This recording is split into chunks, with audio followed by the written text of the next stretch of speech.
నమస్తే. Welcome to VSP Telugu audio novels or కథలు. కథా శీర్షిక స్వీట్ మిస్టేక్. రచన చాగంటి శ్యాంబాబు గారు. చదువుతున్నది ధనలక్ష్మి. ఇక కథలోకి వెళితే, కాఫీ గ్లాస్ తీసుకుని లోపలికి వెళుతున్న శారదని కోపంగా చూశాను. పట్టించుకోకుండా వెళ్ళిపోయింది. పళ్ళు నూరుకున్నాను కసిగా. ఇలాంటి పోట్లాట ఇది లక్షదో కోటిదో.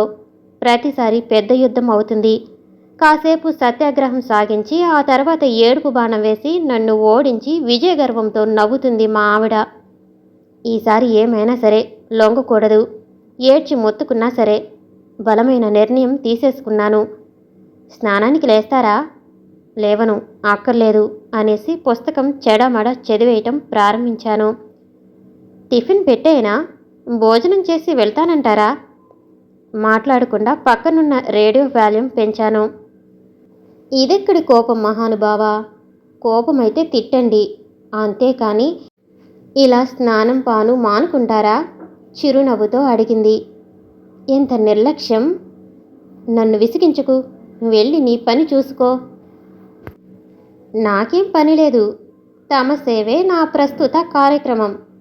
త్వరగా స్నానానికి లేవండి అంది శారద బయట బిగించి నవ్వుతూ.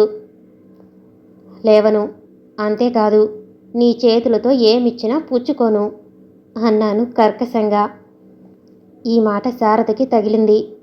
అప్పటిదాకా మొహంలో ఉన్న నవ్వు స్విచ్ ఆఫ్ చేసినట్టు మాయమయ్యింది. ఏమంత కాని పనేం చేశాను అంది చిన్నబుచ్చుకుని. నేనంటే నీకు లెక్కలేదు. నన్ను నిర్లక్ష్యం చేసే మనిషితో నాకేం పని? నిర్లక్ష్యమా? ఇలా చూడండి అంటూ నా మొహం తన వైపు తిప్పుకోబోయింది. విసురుగా తోసేసి, అనవసరంగా మొగుడంటే ప్రేమ ఉన్నట్లు నటించకు, వెళ్ళిక్కడి నుంచి అని అరిచాను. ఇంచుమించు పరుగులాంటి నడకతో శారద పక్క గదిలోకి వెళ్ళిపోయింది. వెళ్ళమనగానే వెళ్ళిపోవటంతో మరింత కోపం వచ్చింది. ఇంక శారద బతిమాలే ప్రయత్నం చేయదనిపించగానే అప్పటిదాకా ఉన్న కోపం బింకం ఫిల్టర్లోంచి నీళ్లు జారినట్టు జారిపోయింది. ఇంకోసారి బతిమాలితే ఊరుకుందాం, క్షమించేద్దాం అనుకున్నాను. 10 నిమిషాలు వెయిట్ చేసినా శారద రాలేదు. మళ్ళీ కోపం థర్మామీటర్లో పాదరసంలా జివ్వున పైకెగిరింది. చేతిలో ఉన్న పుస్తకం టేబుల్ మీదకి విసిరి బట్టలు వేసుకుని వీధిలో పడ్డాను. విచారంగా, చీకాకుగా, కోపంగా, ఏమిటోగా ఉంది. పెళ్లికి ముందే చెప్పాను నాకేది ఇష్టమో ఏది కాదో. అప్పుడు అన్నిటికీ అలాగే అని తలూపింది. ఆ ప్రామిస్ ఇప్పుడేమైంది? ప్రేమిస్తున్నప్పుడైతే ఆడవాళ్ళు ఏం చెప్పినా వింటారు. పెళ్ళయ్యాక శనిదేవతల్లా తయారై ఇష్టం లేని పనులే చేసి కొళ్ళబెట్టేస్తారు. ఏమిటో సిల్లిగా ముగిసిపోవలసిన దెబ్బలాట ఎంత పెద్దదయింది. వెధవ పెళ్లి చేసుకున్నాను. నిన్న పొద్దున మా భలే కోపంగా చెప్పేశాను అనిపించి నన్ను నేనే అభినందించుకున్నాను. ఎందుకు చేశావు అన్నాను బరువుగా ఊపిరి వదులుతూ. నా మాటల్లో జోక్ ఎక్కడుందో, దానికి నవ్వెందుకొచ్చిందో తెలీదు. ఆ అబ్బాయి గారికి ఇవాళ నచ్చుతుంది, తింటే వదలరు అంది. నేను వద్దన్నాను. ఒకసారి కాదు 1,00,000 సార్లు వద్దన్నాను. నీకు నేను మొగుడిలా కనిపిస్తున్నానా? నీ ఇంటి కుక్కలా కనిపిస్తున్నానా అన్నాను గొంతు ఫుల్గా పెంచి. ఛీ, మీ మొగాళ్ళు ఎంత అసహ్యంగానైనా మాట్లాడగలరు. ఏం మాటలవి అంది. అంతే, ఉప్మా నేను తిననని, చెయ్యదని 1,00,000 సార్లు చెప్పాను. అలా రూల్స్ పెట్టుకుంటే ఎలా? అన్నీ తినాలి. నాకు ఉప్మా చేయటం బాగా వచ్చని అంతా మెచ్చుకుంటారు. ఒక్కసారి రుచి చూడండి. బావుండకపోతే జన్మలో దాని పేరెత్తను. ప్రాధేయపడుతున్నట్లే అడిగినా నాకు మరింత చిర్రెత్తింది. నేను తినను. ఇప్పుడే కాదు, తిండి లేక అడుక్కు తింటున్నా ఉప్మా మాత్రం తినను. ప్లీజ్, ఈ ఒక్కసారికి.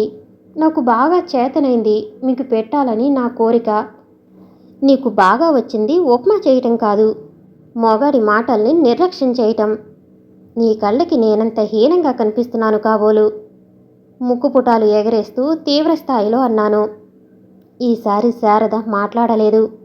దెబ్బతిన్నట్లు చూసింది. కళ్ళల్లో నీళ్లు నిండాయి. అది చూడటం ఇష్టం లేక మరో పక్కకి తిప్పుకున్నాను తల. చూడండి, ఇది చాలా చిన్న విషయం. దీనికి అంత పెద్ద మాటలెందుకు? గోటితో పోయేదానికి ఉప్మా గోరేమి కాదు, గొడ్డలే నాకు అయినా నువ్వేమో శాంతమూర్తివి. నేనేమో గొడవ పెంచేవాణ్ణిను, అంతేగా. అదేం పాపం కాదు, ఒకసారి తింటే కొంపలంటుకుపోవు. పోని పెళ్ళం వెర్రిది అడుగుతుంది కదా అనైనా తింటారు. నాకంత అదృష్టం కూడానా అంటూ లోపలికి వెళ్ళిపోయింది. చేతిలో సిగరెట్ వేళని చురుక్కుమనేలా గిల్లటంతో వర్తమానంలో పడి సిగరెట్ పారేశాను. చిన్న విషయం, ఉప్మా ఎంత రాదంతం జరిపింది. దీనికోసం ఇద్దరం రాత్రి తిండి మానేయటం. అయినా ఇది కనిపించేటంత చిన్న విషయం కాదు. ఉప్మా గొడవ అసలే కాదు. నా పెళ్ళం నన్ను గౌరవిస్తుందా లేదా అన్నదే సమస్య, ఉప్మా చేసిందని కాదు. నా మీద దానికున్న ఇష్టం సంగతి. అది ఇప్పుడు తేలాలి. మొగుడిని నిర్లక్ష్యం చేస్తే, మొగుడితో పోట్లాడితే ఆడదానికెంత నష్టమో దానికి తెలియచెప్పాలి. ఎలా? భర్త ప్రేమను పోగొట్టుకున్న స్త్రీ. వేరే అర్థం వస్తుంది కాబోలు. భర్తని గౌరవించని స్త్రీ. చటుక్కున మెరుపులాంటి ఐడియా తట్టేసింది. ఆఫీసులో అడుగు పెడుతూనే దాన్ని ఆచరణలో పెట్టేశాను. పోస్టాఫీస్ ఉత్తరం స్వయంగా పోస్ట్ చేసి తృప్తిగా నిట్టూర్పు వదిలాను. అప్రయత్నంగా చెయ్యి కాలాన్ని సర్దేసింది. మొగాడిలా నడవసాగాను. ఆ ఉత్తరం చదివాక శారద ఏం చేస్తుంది? భయంతో మొత్తం మీద భలే ఐడియా తట్టింది, భలే రాసేశాను. మీ శ్రీవారు తన లేడీ టైపిస్టుతో జరుపుతున్న రాసక్రీడలు సినిమాగా తీస్తే గొప్ప బ్లూ ఫిలిమ్స్ తయారవుతుంది. వారానికి ఆమెతో మాట్లాడే మాటల్ని ఏ సెక్స్ పత్రికకైనా వేలిచ్చి కొనుక్కుంటుంది. ఒళ్ళంతా కనిపించేలా అలంకరించుకుని వగులుపోతూ టైపిస్ట్ చేసే విన్యాసాలు. ఆమె కళ్ళల్లో తమకం త్వరలో టైపిస్టుకు పుట్టబోయే. అంటే మీ వారి బిడ్డ ఆడపిల్ల అని కాదు, మగపిల్లాడు అని వారిద్దరూ పందెం వేసుకున్నారు. ఆయన ఓడిపోతే మీ రాళ్ళ నెక్లెస్. ఇట్లు మీ శ్రేయోభిలాషి ఆకాశరామన్న. ఏడుస్తుంది కాబోలు. మామూలుగా రాశానా? మీ మొగుడి సంగతికేం? నగలే కదా మీకు ముఖ్యం అని అర్థం వచ్చేలా దెబ్బ కొట్టాను. మీ పాదదాసిని, నన్ను పని మనిషిగానైనా ఉండనివ్వండి, నన్ను అన్యాయం చెయ్యకండి అని సడన్గా మనసులో చిన్న జర్క్ ఫీల్ అయ్యాను. ఒకవేళ ఉత్తరం చదవగానే అది మోర్చిపోతే, ఏ జ్వరమో వస్తే, అసలే సెన్సిటివ్ మనిషి, ఏ అఘాయిత్యమైనా చేస్తే, వెదవది. ఆడాళ్ళు ఎంతకైనా సమర్థులు. వెదవ గొడవ. రాంగ్ స్టెప్ వేశాను కాబోలు. కీడించి మేలంచమన్నారు కూడాను. వెన్నులోంచి చలి పుట్టింది. శారదకు ఏమైనా అయితే బతకగలనా? పాపం, ఆ ఉప్మా తిని నేను మెచ్చుకోవాలన్న కోరికే తప్ప నిర్లక్ష్యమా అది? వెర్రిమొద్దు. అయినా వద్దన్నాక ఎందుకు చెయ్యాలి? మనసు పరిపరి విధాల పోవటం ప్రారంభించింది. ఒకవేళ శారద ఏ అఘాయిత్యం చెయ్యకపోయినా ఈ జన్మలో నన్ను ప్రేమించదు. అనవసరంగా నన్ను చేసుకున్నానని ఏడుస్తుంది. అప్పుడింకా నిర్లక్ష్యం చెయ్యదు. ఎందుకు చెయ్యదు? ఇంట్లో అడుగు పెడుతూనే శారదను పిలిచాను. పలకలేదు. మళ్ళీ పిలిచాను. అయినా జవాబు రాలేదు. ఇప్పటిదాకా అనవసరంగా జాలిపడ్డాను. ఇంకొంచెం లోతుగా కోపడబోతుంటే శారద వచ్చింది. చేతిలో మంచినీళ్ళ గ్లాసుతో, పిలిస్తే పలకవేం? వంచిన తల ఎత్తి నా కళ్ళల్లోకి అదోలా చూసి మౌనంగా నిలబడింది. సారీ చెప్పాలనుకున్నా, నాకు చిర్రెత్తుకొచ్చింది. లోపల ఏ మూలో భయం ఉండబట్టి కంట్రోల్ అయిందది. చాలా వరకు. స్నానం వేడి నీళ్లు అనేసి గంభీరమైన నడకతో వెనకాల చేతులు పెట్టుకుని లోపలికి వెళ్ళాను. రేపు ఉత్తరం అందగానే ఏమేం జరగచ్చో, ఏం భరించాల్సి వస్తుందోనన్న భయం తగ్గలేదు. అయినా శారదని ఉత్తరం వచ్చే లోపల మంచి చేసుకోవాలని ఓ పక్క ఆతృతగా ఉంది. మాటలు కూడా లేని టైంలో ఆ ఉత్తరం వస్తే చాలా అనర్థాలు జరగవచ్చుననిపిస్తుంది. ఎలా మాట్లాడాలి? వెళ్ళి బతిమాలితే ఇంకా లోకువైపోను. పోని ఉప్మా చేయమంటే అప్పుడు లోకువ కాదు, లోకువన్నరా. 3 ఇంటూ లోకువ ఇన్ఫినిటీ అంటూ లోకువ. ఇంత బతుకు బతికి కట్టుకున్న పెళ్ళానికి లొంగిపోవటమా? ఆ అలుసు తీసుకుని అది అన్నం, కాఫీ, నీళ్లు అన్నిటి బదులు ఉప్మాయే పెట్టేయదు. ఆ వేళంతా శారదని దగ్గరకు తీసుకోవాలని, ముద్దు పెట్టుకుని కబుర్లు చెబుతూ గడపాలని, చెడామడా తిట్టాలని, ఉప్మా తిని చచ్చిపోయిన వాళ్ల కథలు కల్పించి చెప్పాలని, భర్తని కాదన్న మహిళ ఎలాంటిదో వివరించి శారదని కోప్పడవద్దని, నాకు కోపం లేదని, ఇలా పరస్పర విరుద్ధాలైన ఫీలింగ్స్ గడిచింది. తెల్లవారిన తర్వాత భయం అయితే తగ్గింది, కానీ దిగులు బెంగ మాత్రం తగ్గలేదు. మొదట ఇంట్లో ఉంటే ఇలాగే ఉంటుందని బయటికి వెళ్ళిన వాడినే మళ్ళీ నే లేకుండా ఏ అనార్థం జరుగుతుందోనని వెనక్కి వచ్చేశాను. మళ్ళీ ఇంకో బ్రిలియంట్ ఐడియా వచ్చేసింది. వీధి గదిలో కూర్చుని పోస్ట్ మ్యాన్ రాగానే ఉత్తరం లాక్కుని దాచేస్తే సరి. పెళ్ళాన్ని మార్చుకోవటం సంగతి తర్వాతైనా చూసుకోవచ్చు. ముందు ఈ ఉత్తరం గొడవ వదులుతుంది. నన్ను నేనే అభినందించుకుని నా పట్ల నేనే వినమ్రుడినైపోయి వీధి గదిలో కూర్చున్నాను. చెవులు కళ్ళు రిక్కించి శారద వచ్చి పక్కన నిలబడింది. దగ్గింది. తలెత్తి చూశాను. నన్ను క్షమించండి అనో, ఇంకా కోపం పోలేదా అనో అంటుందని గ్రహించింది మనసు. అలా అడగగానే క్షమించటానికి సిద్ధపడ్డాను. ఆ తర్వాత హుషారుగా ఏల వెయ్యాలనే కాక ఏ పాట ఏల వేస్తే బాగుంటుందో కూడా నిర్ణయించాను. 2-3 కొటేషన్లు, కొన్ని స్టేట్మెంట్లు కూడా సిద్ధం చేసుకుని అన్నాను. శాస్త్రిగారమ్మాయి పెద్ద మనిషి అయిందంట, గంటలో వస్తాను అనేసి వెళ్ళిపోయింది. డిసప్పాయింట్ అయినందుకు ఓ పక్క బాధగా కోపంగా ఉన్న పోస్ట్ మ్యాన్ వచ్చే టైంకి శారద ఇంట్లోంచి వెళ్ళటం కూడా మంచిదేనని ఆనందపడ్డాను. టైం గడుస్తుంది. పోస్ట్ మ్యాన్ రాలేదు. నాకు ఉత్సాహం క్రమంగా చల్లారి శారద పోస్ట్ మ్యాను జాయింట్గా వస్తారేమోనని భయం పట్టుకుంది. అదృష్టం బాగుంది, అలా జరగలేదు. శారద వచ్చేసింది.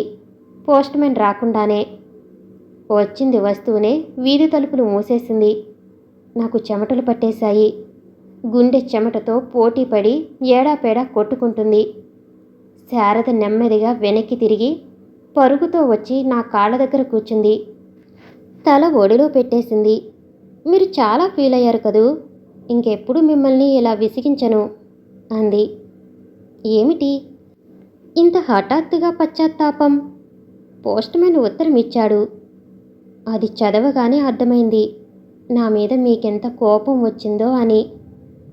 కానీ ఆ లెటర్ దట్ ఈజ్ శారద నవ్వేసింది. మీకింకా చిన్నతనం పోలేదు అంది లేస్తూ. కానీ చిన్నతనం, ఆ ఉత్తరము ఒకటి.